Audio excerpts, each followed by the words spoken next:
अस्मद्गुरुभ्यो नमः। अस्मत्परमगुरुभ्यो नमः। अस्मत्सर्वगुरुभ्यो नमः।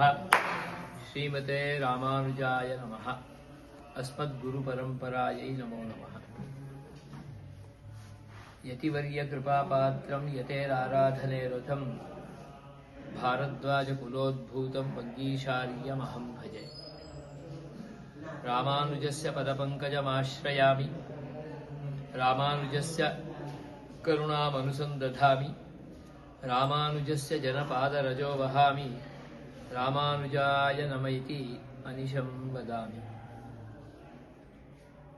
आचार्य रामानुज का अवतार श्री पेरुम्बदूर में हुआ। स्वामी श्रीरंग क्षेत्र में रहते थे। रंगनाथ भगवान का अनोखा सेवा किए करते थे, तो वहां पर चोल राजा का तकलीफ चालू हुआ। तब तो आप जानते हैं दाशरथी के साथ इस तरफ आ गए। पूरेश स्वामी जी अपना चक्षुर्दान भी करना पड़ा, ऐसा कुछ हो गया। बाद में स्वामी इधर इस साइड में आ गए, तो यहाँ इसको मेलनाट बोलते हैं। वो तो नीचे का स्थान है भारत में, दक्षिण में। ये ऊपर का स्थान है, इसलिए ये मेलकोट, ऊपर कोट हो गया। तो यहाँ पर इस साइड में आ गए। जो आज का वो जंगल है बहुत बड़ा, सत्य वीरप्पन का जंगल ऐसा बोलते ना, वैसा वो कठोर जंगल उस काल में, उसमें से स्वामी पदयात्रा करते करते यहाँ पर आ गए। आए तो यहाँ तोंडनूर करके है, तोंडनूर भक्त ग्राम करके बोलते हैं। वहाँ पर बिट्टी देव राजा, जैन राजा, उनका राज्य था, वो राजधानी थी। उनका पुत्री को ब्रह्म राक्षस का आक्रमण हो गया था। वो नहीं, उनका स्वास्थ्य ठीक नहीं था। भगवत्पाद रामानुज का आचार्य का सेवा किए, उनका श्रीपाद तीर्थ से उनका मुक्ति हो गया, ब्रह्म राक्षस का ये स्वस्थ हो गई। तो बिट्टी देव बहुत प्रयास किए थे। जैन में तो मंत्र तंत्र का तो कमी है ही नहीं, बहुत प्रयास किए थे, कुछ से किसी से नहीं हुआ था। आचार्य का संबंध से हुआ, तुरंत बिट्टी देव रामानुज स्वामी जी का दास हो गए और वैष्णव दीक्षा ले लिए। वो बिट्टी देव विष्णुवर्धन हो गया। आज भी हिस्ट्री में विष्णुवर्धन नाम के उसका हिस्ट्री पूरा हमें उपलब्ध है। तो ऐसा ही वहाँ रहते थे स्वामी। वहाँ जब श्रीरंग क्षेत्र में थे तभी ही पद्म पुराण, वराहादि पुराण में जो यादवाचल करके क्षेत्र है, जिसमें चारों युगों का संबंध के साथ सत्यलोक से आए हुए भगवान का दिव्य मंगल मूर्ति है, वो क्षेत्र कहाँ है, ऐसा उनका मन में चलता ही था। तो योगानुयोग चोर राजा का एक तकलीफ से स्वामी को यहाँ आना पड़ा, तो वे मंगल ही हुआ। यहाँ तक आ गए स्वामी को, यहाँ पर वही चिंता थी, तो ये कहाँ होगा क्षेत्र ऐसा। तो स्वामी को स्वप्न में इस क्षेत्र का दर्शन हुआ। तो इस क्षेत्र का दर्शन हुआ, मूर्ति यहाँ पर है ऐसा समझ में आ गया। तो तुरंत स्वामी वहाँ से यहाँ आए। जंगल में इधर उधर सब जगह में घूमे, कहीं कुछ भी नहीं मिलता था। यहाँ का कुछ जंगली लोग यहाँ पर गाय चराते हुए अपना जीवन बिताते थे। उनको पूछे यहाँ कोई प्राचीन मंदिर है क्या? स्वामी यहाँ तो कोई भी मंदिर तो है ही नहीं, हम तो गाय चराते हुए जीवन यापन कर रहे हैं। परंतु यहाँ एक आश्चर्य चल रहा है कि यहाँ एक एंटिल, जो रापड़ो बोलते हैं गुजराती में, वो क्या बोलते हैं एंटिल? हाँ, छाप का हुत्ता, हाँ, कन्नड़दली हुत्ता है। हाँ, वो है यहाँ पर एक है। उसमें हमारा गाय स्वयं जाके अपना दूध बहा के आ जाती है। ये आश्चर्य चल रहा है बहुत दिन से, तो दिखाइए बोले। तो स्वामी आए तो देखे, तो जो स्वप्न में दर्शन दिया था वही जगह है। तो बद्री वृक्ष और चंपक वृक्ष और तुलसी वन, ये सब उनका स्वप्न में जो दर्शन दिया था वही स्थान था। इसलिए तुरंत स्वामी सन्यासी है, किसी का घर तोड़ने के लिए सन्यासी को तो अवकाश नहीं है। तो ये भी सांप का, आदिशेष का स्थान है, तो तुरंत स्वामी का तो दर्शन तो करना ही पड़ेगा। इसलिए उसी जंगली लोगों से हजारों घड़ों से दूध मंगवा के दूध से ही अभिषेक करते करते करते करते उस तिल को निकाले तो राम नारायण भगवान का दर्शन हुआ। होते ही स्वामी तुरंत 5000 साल पहले जो नम्माड़वार षटकोप सूरी ने गाया था, पहल कंडेन नारायण कंडेन, उसका मतलब यह है, पहल कंडेन नारायण कंडेन, इसका मतलब यह है कि सुबह का दर्शन माने नारायण का दर्शन। तो ये हो ही गया था। तो स्वामी बहुत दिन तक स्वयं यहाँ ही इसी जगह में स्वामी अपना कुटीर बना के एक झोपड़ा बना के यहाँ पर ही रहते हुए नारायण भगवान का सेवा किए। चोल राजा तो मिले थे, ये सारी विष्णुवर्धन राजा तो मिले थे बिट्टी देव, तो उनके द्वारा इस मंदिर को भी बनवा के यहाँ ही सेवा की है। श्रीरंग क्षेत्र से औपगायन गोत्र का अर्चकों को यहाँ पर बुलाए, उनका मान सम्मान देते हुए उनका यहाँ पर अर्चनावृत्ति में नियुक्ति किए। स्वामी यहाँ ही रहते थे तो भी मन में एक दुख था, मूल मूर्ति तो है, उत्सव मूर्ति नहीं है, वो कहाँ गए? जो कृष्ण भगवान से यहाँ पर ले आया था, यहाँ पर प्रस्थापित किया था, वो कहाँ है? ये मन में रहा। तो फिर स्वामी को स्वप्न ही मार्गदर्शक हुए। स्वप्न में दिल्ली दीपांतर में है ऐसा स्वप्न में आया, तो तुरंत स्वामी यही जयपुर वगैरह मार्ग के द्वारा दिग्विजय करते करते दिल्ली तक पहुंच गए। आज का लाल किला, वहाँ पर मुस्लिम राजा थे, उसके अंदर नियम ऐसा था, उनके पास खास सभा आम सभा, ऐसा 2 सभा होती है। आज भी आप वहाँ देखेंगे तो है ही वो सभा। आम सभा सब लोगों के लिए, खास सभा होगा तो केवल उनका ही जो म्लेच्छ लोग मुस्लिम लोग हैं उनके लिए सभा है। तो जब स्वामी गए तब 3 महीने तक आम सभा बंद, अंदर जा नहीं सकते। स्वामी सोचे मुझे तो मूर्ति चाहिए, मंगल मूर्ति, तो जो भी हो मुझे तो मूर्ति के पीछे जुड़ना, इनके साथ क्या है, ऐसा करके अंदर चले गए। तो राजा तो दिग्भ्रांत हो गए, ये कैसे आप आ सकते हैं? आप यहाँ आए तो आपके लिए तो शिरच्छेद शिक्षा है। भले इतना शिष्यों के साथ ये सन्यासी इतना तेजस्वी आया है तो क्यों आए, ऐसा तो पूछेंगे। इसलिए पूछे, नहीं मुझे मेरा मंगल मूर्ति चाहिए, आपके पास है? तो मेरा पास तो हजारों मूर्तियाँ हैं, आपको कौन सा मूर्ति तुम्हारा मूर्ति मैं कैसे समझूं? तो मैं समझ सकता हूँ। तो मंत्रियों के साथ मंत्रणा की, ये थोड़ा बहुत साधु, बड़ा साधु जैसा लगता है, हमारे पास तो हजारों मूर्तियाँ है, 1-2 मूर्ति दे के भेजेंगे, वो फिर मंदिर बनाएंगे, फिर हम उस काफिरों को तोड़ेंगे, ऐसा कुछ सोचे होंगे। तो बोले कि आप जाओ ले लो आपका मूर्ति क्या है। तो मूर्ति भंडार में गए तो हजारों मूर्तियों हैं, परंतु उसको स्वप्न में जिस मूर्ति का दर्शन हुआ था वो मूर्ति वहाँ नहीं दिख रहा है। तो बहुत दुखित होते बाहर आए, नहीं मिला ना, ऐसे करके आए तो मार्ग में उनका अंतःपुर का दरवाजा में उनका पुत्री उस मूर्ति को रखे खेलती थी। तो यही मेरा मूर्ति है। तो राजा को बोले, वो तो उनका खेलने का मूर्ति है, टेडी बेयर बोलते हैं ना आज भी, तो वो तो देगी नहीं, वो उनका प्रेम मूर्ति है। टेडी बेयर का अर्थ प्रेम मूर्ति है, वो तो नहीं देगी। देंगे तो ले जाओ, मुझे भी अच्छा है, क्योंकि एक मुस्लिम लड़की वो मूर्ति रख के खेल रही है तो मुझे भी तकलीफ तो हो ही रहा है। इसलिए राजा सभा में ही बुला लिए, देखो बेटी, ये राजा, ये स्वामी आए हैं, आपका मूर्ति मांग रहे हैं, दे दो। तो बोले, तो ये तो मेरा प्रेम मूर्ति है, मैं जहाँ बुलाता हूँ वहाँ ये मूर्ति आती है, मुझे सुख देती है। तो उनको बोलो, उनको इतना प्रेम है तो बुलाने को बोलो, आए तो ले जाए। ऐसा बोलिए तो स्वामी को ये हो गया, ये कैसे होगा? तो स्वामी तो सोचे, चारों युग का चरित्र को याद करते हुए उस संपत कुमार भगवान को स्वामी स्वयं बुलाए, क्योंकि एक कृतयुग में कृतम त्रेता द्वापरश्च कलिश्चेति चतुर्युगम, कृतयुग में ब्रह्मा जी के सत्यलोक में जब ब्रह्मा जी को सृष्टि का आदेश दिया था भगवान ने, तब भगवान के पास जाके मांगे थे, भैया इतना बड़ा काम मैं कैसे करूं?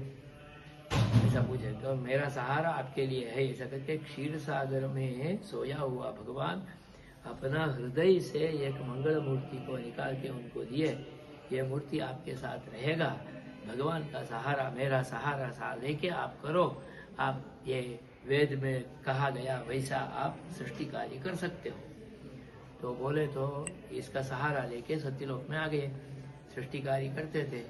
उनका भी संतान हुआ, उनका मानस पुत्र थे, सनक, सनंदन, सनत कुमार, सनत सुजाता इत्यादि। बच्चे ऐसा हुआ तो उसका शिक्षा तो जरूरी है, तो उनका शिक्षा के लिए उनको इस पर्वत में, यादवाचल पर्वत, तब तो वेदाद्री ऐसा तो पर्वत था इसका नाम, ये वेदाद्री में इनको भेजे अध्ययन के लिए। अध्ययन के लिए भेजे तो उनको भी आराधना के लिए मूर्ति चाहिए। तुरंत अपना जो मंदिर में नारायण भगवान विराजमान थे, उनके पास तो 2 मूर्ति थे, एक मूल मूर्ति, उत्सव मूर्ति। ये मूल मूर्ति को आप भेजाइए, वहां पर रख के इनका उपासना कीजिए, उपासना के साथ साथ अध्ययन कीजिए, हो जाएगा। तो वेदाद्री में आए अध्ययन के लिए, तब वो मूर्ति सनक, सनंदन, सनत कुमार से प्रतिष्ठापित मंगल मूर्ति है सब नारायण भगवान। और वो जब यहाँ पर मंगल मूर्ति का स्थापना तो कर दिए है, परंतु जब कृष्णावतार हुआ, मैंने रामावतार हुआ, राम भगवान रामावतार किए, राम का दशरथ का पुत्र थे ये। राम के बाद लव और कुश राजा बने, लव कुश में कुश राजा बने, कुश राजा हुए तो ये राम के पास एक मूर्ति था, रंगनाथ भगवान का मूर्ति, वो मूर्ति तो विभीषण को दे दिए थे। जब विभीषण को दे दिए थे, राम भगवान के पास मूर्ति नहीं था, तो ब्रह्मा जी सत्यलोक से दौड़े अयोध्या, दौड़ के बोले भैया भगवान आप तो स्वयं भगवान हैं, आपको आराधना का जरूरत नहीं है, परंतु अभी आप मनुष्य के रूप में, राजा के रूप में यहाँ पर अवतार लिए हैं, परंतु आपका दायित्व करते करते आपको तो आराधना, भगवान का सहारा लेके राज्य को पालन करना है। अकस्मात आप भगवान का सहारा लेने के वजह राजा का, राज्य का ये भार वहन करेंगे, तो आगे का भी राजा वो ऐसा ही प्रथा चलाएंगे, वो तो होगा ही नहीं उनसे।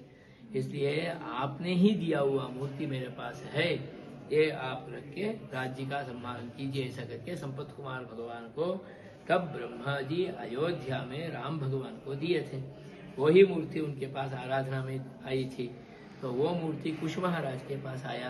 परंपरा में कुश आराधना करते थे, कुश का पुत्री कनकमालिनी, उनका पुत्री का विवाह का समय आया, तो वो भी पूरा भगवान के साथ जुड़ गई थी मूर्ति के साथ। तो उसका विवाह द्वारिका में रहने वाले यादवाचल के साथ हुआ, यादव के साथ हुआ। तो जब यादव के साथ वहां पर विवाह निश्चित हुआ तो ये लड़की को वहां दे दिए। तो ये सूर्य वंश है, वो चंद्रवंश है, सूर्य वंश से चंद्रवंश को लड़की को दे दिया, तो इनको तो वहां जाना है। तो विवाह हो गया, सब दे दिए, परंतु ये निकल नहीं रहे घर से। तो क्यों बोले तो बोल नहीं पाती है, क्योंकि परंपरा में आया वो मूर्ति मैं मांगू तो कैसे देंगे नहीं, ऐसा समझी थी। तो बाद में बहुत ये करने के बाद वो बोली मुझे तो ये मूर्ति को छोड़ के जाने का मन नहीं है। ऐसा क्यों सोचते हो, आपके लिए तो मैं सब कुछ देने के लिए तैयार हूँ, आपके लिए ये मूर्ति दिया जाएगा, आप ले जाइए, कहीं भी आराधना होना इतना ही है, आपसे प्रेम है तो ले जा। तो ऐसा करके सूर्य वंश से चंद्र वंश में वो मूर्ति गया।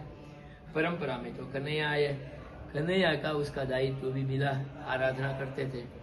ये बलभद्र जी उनका भाई है, वो भाई तो ऐसा है कि बहुत विचरण करने वाले हैं, देश भारतवर्ष बहुत बार घूमे हैं।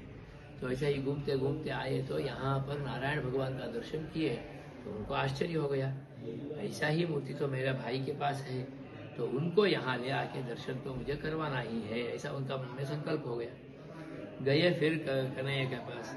कन्हैया तो कहीं भी इतना आसानी से जगह छोड़ते नहीं है, तो उसको बोले भैया आपने तो सब कुछ कर दिया, महाभारत भी हो गया, सब हो गया, आप अपना द्वारिका में अपना यादव वंश का नाश भी वो स्वयं किए थे, तो स्वकुल का भी नाश आपने किया है, तो उसका प्रायश्चित तो करना पड़ेगा। भले आप भगवान हो, परंतु यहाँ पर आपका तो अवतार है, इसलिए आपको करना पड़ेगा प्रायश्चित। क्या करना, इसके लिए तो दूसरा कोई प्रायश्चित नहीं है, तीर्थ यात्रा एक ही प्रायश्चित है। तो चलो तीर्थ यात्रा हम दोनों करेंगे, मंगल मूर्ति के साथ सब तीर्थ में आ जाते जाते आए, तो यहाँ आए तो यहाँ कल्याणी पुष्करणी, ये वेदाद्री क्षेत्र है। कल्याणी पुष्करणी में वराह भगवान अपना जब वराह अवतार हुआ था, उसके बाद उनका जो परिश्रम था उसको निकालने के लिए, उस परिश्रम से शांत होने के लिए यहाँ पर इस पर्वत में आए थे। उनका जो इतना बड़ा भूमि को लेके आए हुआ था, उस समय में उनका जो स्वप्ट था, वही तीर्थ है यहाँ पर कल्याणी तीर्थ। तो इसलिए इस क्षेत्र में आके उस तीर्थ में स्नान करने के लिए प्रहलाद वो कृष्ण कन्हैया यहाँ पर आए तो दर्शन करके स्नान करके यहाँ पर आके देखते हैं साक्षात कृष्ण नारायण भगवान को देखते बहुत आश्चर्य हो जाते हैं। आश्चर्य होते हुए इसको छोड़ के कैसे मैं रह सकता हूँ, इसलिए साथों दोनों मूर्तियों के साथ कन्हैया और बलभद्र जी इसका आराधना बहुत काल तक किए करते थे। उस समय में एक दिन ऐसा हुआ, एक वैनते गरुड़ जी वो आकाश में एक मुकुट को कुछ लेके घूमते थे। भैया ये कहाँ घूम रहे हो, ऐसा पूछे। भगवान तो बुलाए, कन्हैया को तो मालूम है ये गरुड़ जी ऐसा बुलाए तो पूछे, भैया ये तो इसके पीछे तो बहुत बड़ा कथा है। आप तो नरसिम्हा अवतार कर दिए, नरसिम्हा अवतार में आप हिरण्यकशिपु को संहार कर दिए। उनका पुत्र तो प्रहलाद है, प्रहलाद का पुत्र हुआ विरोचन, विरोचन प्रहलाद जैसा नहीं हुआ, उनका दादाजी का जैसा बहुत दुष्ट हो गया। वो आपका वैकुंठ में भी जाके युद्ध करने गए, वहां युद्ध करके जीत के आप नहीं थे, वहां से मुकुट को चुरा के पाताल चले गए। मुझे सहन नहीं हुआ, मैं उनके साथ हजारों साल तक पाताल में युद्ध किया। युद्ध करने के बाद फिर जीत के इसको लेके गया, तो एक बार प्रकृति में आया हुआ चीज वैकुंठ में नहीं आ सकता है, इसलिए आप कोई भी दिव्य देश में जाके उसको धारण कर लो, ऐसा बोल दिए। मैं हर एक दिव्य देश गया हूँ, जगन्नाथपुरी गया हूँ, पुरी गया हूँ, द्वारवती गया हूँ, कहीं भी जाता हूँ, नहीं हो रहा है ये, इसको क्या करना समझ में नहीं आ रहा, इसलिए घूम रहा हूँ। बहुत अच्छा हुआ हो, मैं भी सोचता था इस मूर्ति को दोनों को छोड़ना नहीं, साथ में रखना, परंतु इनको तो कुछ तो दे के जाओ, क्या देऊ ऐसा सोचता था, क्या दे दो, मेरा ही चीज यहाँ से आया है ऐसा करके। वही गुरु पुष्य के दिन भगवान कन्हैया बलभद्र के साथ गरुड़ जी के साथ इस वज्र मुकुट को धारण किए और बहुत आनंदित होकर यहाँ से निकले थे। इसलिए राम से आराधित मूर्ति राम प्रिय, कृष्ण से आराधित मूर्ति कृष्ण प्रिय, आप आवो ऐसा करके भगवत्पाद रामानुजाचार्य उस सभा में बुलाए। तो भगवान मंगल मूर्ति जैसा यशोदा बुलाए तो कन्हैया आ जाते थे झांझर पहन के, वैसा सप्त कुमार भगवान वहां पर आ गए। तो आ गए तो आचार्य उसको आलिंगन कर लिए, बैठ लिए, उसको लेके तुरंत यहाँ पर आ गए। यहाँ आ गए तो वहां पर वो ढूंढने लगे, ढूंढने तो कैसे आए मायावी, कहाँ गए कुछ पता नहीं चला। ये लड़की भी छोड़ नहीं पाई क्योंकि उसका तो प्रेम था, वो भी पीछे पीछे आ गई, तो उनको भी उनका पुत्री नहीं मिली। आचार्य यहाँ आ गए तो उस आचार्य को पुत्र का भाव था, भगवान को कैसे भी प्यार कर सकते, पुत्र के रूप में भी पत्नी के रूप में, वो पत्नी के रूप में प्यार की, इसलिए उनको पत्नी के रूप में भगवान पति के रूप में उनको सीख लिए। आचार्य पुत्र के रूप में प्रेम किए तो पुत्र के रूप में आचार्य के साथ आ गई। यहाँ आ गए तो स्वामी उसको युवराज पट्टाभिषेक करके नहीं निकला, स्वयं राजा यहाँ पर पिता के स्थान में युवराज पट्टाभिषेक करके उस काल में जो वज्र मुकुट को कन्हैया धारण किए थे वो भूगर्भ में चला गया था, फिर भूगर्भ से निकाल के भगवत रामानुजाचार्य संपत कुमार को इसी जगह में उस वज्र मुकुट को फिर धारण किए। इसको ही युवराज पट्टाभिषेक बोलते हैं। तो ये पट्टाभिषेक उत्सव हुआ, उसमें वो भी हो गया, प्रतिष्ठा भी हो गई। स्वामी यहाँ पर आनंद से विराजमान थे। तब तक में श्रीरंग क्षेत्र से उनको मैसेज आ गया, तब तक तो 14 साल हो गया था लगभग। तो श्रीरंग से आ गया कि चोल राजा का काल हो गया। कृमिकंठन अरिंदान वो चोल राजा थे, उसका नाम भी था कुलोत्तुंग चोल। एक भागवत को पीड़ा दिया तो क्या होगा, यह इसका उदाहरण है। वो राजा थे, कुलोत्तुंग चोल थे, उनको अंतिम काल में भागवत को इतना बहुत पीड़ा दिया था ना, सुरेश का आंख निकाला था इत्यादि, उसका कर्म के भोग में उनको पूरा शरीर में कीड़े आके मर गए। ये हुआ वो विचार नहीं, जब कृमिकंठ गया मालूम हो गया, तुरंत उनको रंगनाथ भगवान याद आ गए, तुरंत वहां पर निकल पड़े, यहाँ से सेवा करने के लिए जाना है। परंतु यहाँ तो जंगल में मंगल किए थे, भव्य मंदिर हो गया था। यहाँ पर चरित्र में है स्वामी यहाँ पर क्या बोलते हैं कि 12,700 सन्यासियों को तैयार किए थे, 12,000 गृहस्थों यहाँ थे, 16,000 ब्रह्मचारियों थे, और आंडाल गोष्ठी, गोदा गोष्ठी, उनका गणना ही नहीं, इतना बड़ा यहाँ पर नगरीकृत वेदांत ही इस जंगल को नगर बना दिए स्वामी। इतना भगवत बड़ा गोष्ठी था, स्वामी निकले तो इतने लोग भी बाहर पीछे निकलने पड़े, भैया फिर ये जंगल तो ये मंगल तो जंगल हो जाएगा, फिर भी नगर तो आपको तो यहाँ संपत कुमार भगवान का सेवा करना है, हम तो करने के लिए तैयार है, आप रहेंगे तो, क्योंकि हम सब आपका छाया है, छाया कभी भी इसको छोड़ के तो नहीं रहेगा, पीछे पीछे ही आएगा, तो मैं रहूंगा तो आप रहेंगे क्या? हाँ अवश्य। तो स्वामी को समझ में आ गया क्या करना है, स्थपति को बुलाए, अपने जैसा मूर्ति बनाने के लिए आदेश दिए, 18 बार किया तो भी अपने जैसा नहीं हुआ।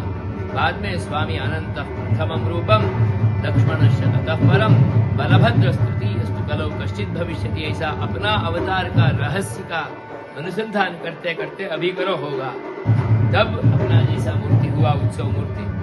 उस मूर्ति को आलिंगन किए और उस मूर्ति का कला आवाहन किए, प्राण प्रतिष्ठा स्वयं किए।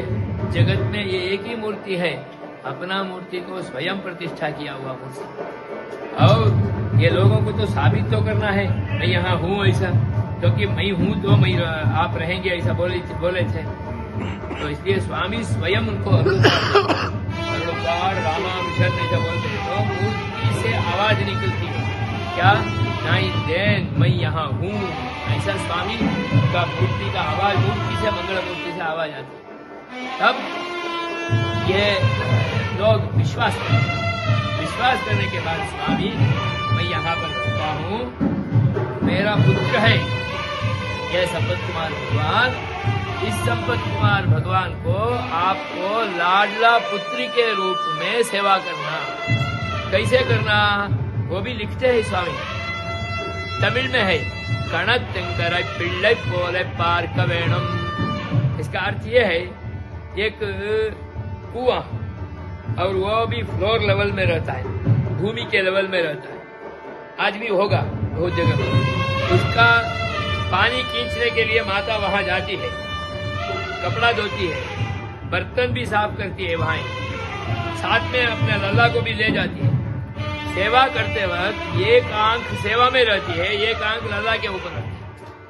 वैसा यहाँ का 52 फैमिली, 50 तिरुवर ऐसा बोलते हैं, 52 फैमिली को आदेश देते हैं, आप सबको संपत कुमार भगवान को ये जैसा एक कुआं के पास माता सेवा करते करते पुत्र का पालन करती है, वैसा अत्यंत जागृत होके आपको सेवा करना, ऐसा बोल के आदेश देके उसमें स्वामी सही करते हैं।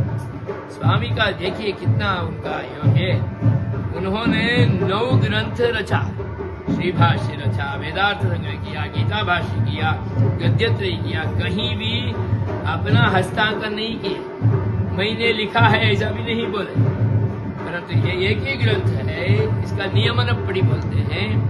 यहाँ का भगवान का संपत कुमार का सेवा, कौन सा सेवा, कौन सा दिन करना, कैसे कैसे करना, किसको क्या सेवा, सब लिख के स्वामी नीचे ही रामानुजन ऐसे तमिल में हस्ताक्षर करके दे दी। यही यहाँ का मंदिर का नियमन है, इसको फॉलो कीजिए। वो तालपत्र में है, 1000 साल पुराना तो तालपत्र ही होगा, वो 2 कापी 3 कापी थे, एक कापी हमारे घर में है पूजा में, दूसरा आर्य स्वामी के घर में था, उनके घर में कभी भी आग लग गई तो चली गई, और एक कापी अभी भी तमिलनाडु में अड़यार लाइब्रेरी करके है, उस लाइब्रेरी में आज भी वो उपलब्ध है। उन लोगों ने उसको स्कैन करके अपलोड भी किए, हमारे घर में भी है, दोनों एक ही कापी है, उसमें अपलोड भी किया है, यहाँ का भी अपलोड हुआ। और ये आप सुबह में आराधना में है, पूजा में, इसलिए सुबह में आएंगे तो दर्शन भी होगा। ऐसा स्वामी हस्तांतर करके इसको देख के ऐसा आपको संचालन करना, ऐसा बोल के यहाँ से स्वामी निकले। बाद में श्रीरंगम में रहे, वहाँ उनका अंतिम हुआ। उसी समय में श्रीपेरुंबदूर क्षेत्र से आए, वहाँ के लिए भी अपना मूर्ति दिए। तो वो तमरुहंद तिरुमेनी, भक्तों के लिए तिरुमेनी, यहाँ ताम स्वयं संपत कुमार भगवान के लिए यहाँ पर हुए। और वहाँ श्रीरंग क्षेत्र में स्वामी स्वयं उनका मूर्ति वहाँ है, इसलिए तानान तिरुमेनी। ये 3 मूर्ति का वैभव है। तो ये तीनों मूर्ति का जिंदगी में एक बार एक श्री वैष्णव को दर्शन करना ही करना है। तो आपको भी आज ये भाग्य मिला है, आए हैं, आज यहाँ दर्शन कीजिए। और वहाँ भी मंदिर में अभी सहस्रनाम अर्चना हो, उसका भी दर्शन कीजिए। बाद में मैं बोलता हूँ थोड़ा अंदर भी जाके दर्शन करेंगे, बाद में लक्ष्मी जी का दर्शन होगा यहाँ प्रसाद।